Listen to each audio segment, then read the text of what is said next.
মধ্যপ্রাচ্যের দেশগুলোতে আমেরিকার আক্রমণ নতুন নয়। অবাধ্যদের বশে রাখতেই মাঝে মধ্যেই ঝাঁঝালো বারুদে আকাশ ভারী করে তোলে তারা। শ্রেষ্ঠত্বের এই লড়াইয়ে বারবারই রণক্ষেত্রে পরিণত হয় বিভিন্ন দেশের জনপদ। তবে এবার ইরানের সাথে আমেরিকার যুদ্ধ পরিস্থিতি পুরনো সমীকরণকে বদলে দিয়েছে।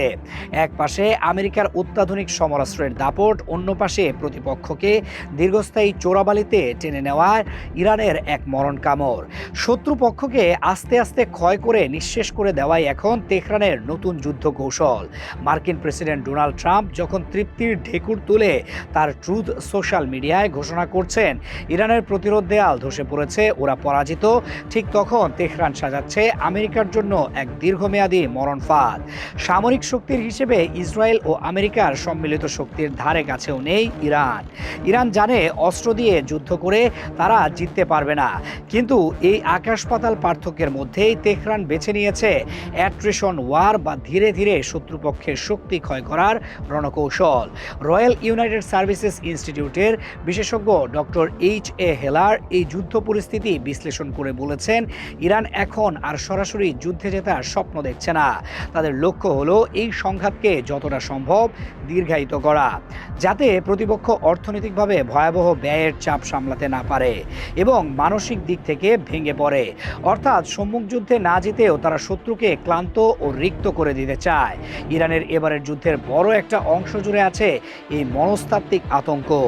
বিশেষজ্ঞ নিকোল গ্রাজেউস্কি বলছেন, ড্রোনের ঝাঁক পাঠিয়ে ইরান আসলে ইসরায়েলের অসম্ভব দামি মিসাইলগুলোকে নিঃশেষ করে দিচ্ছে।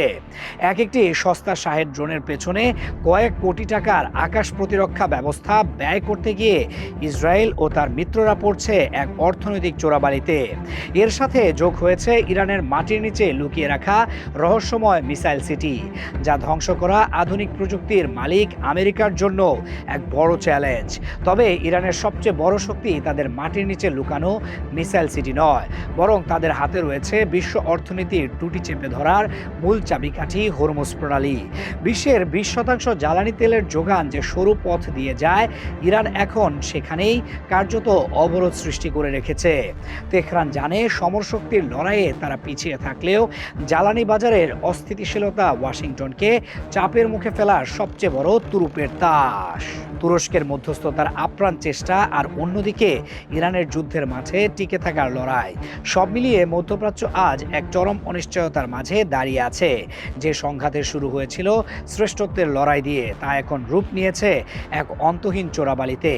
ইরান কি পারবে তাদের এই ক্ষয় করার যুদ্ধ দিয়ে পরাশক্তিদের পিছু হটতে বাধ্য করতে, নাকি এই মরণ কামড় শেষ পর্যন্ত তাদের নিজেদেরই পতনের কারণ হয়ে দাঁড়াবে? রক্তক্ষয়ী এই যুদ্ধে জয় পরাজয়ের উত্তরটা হয়তো আপাতত সময়ের আবর্তেই তোলা রইল। বিশ্ববাসীর এখন ভয়ার্ত চোখে তাকিয়ে এই যুদ্ধ দেখা আর সৃষ্টিকর্তার কাছে প্রার্থনা করা ছাড়া আর কিছুই মনে হয় করার নেই।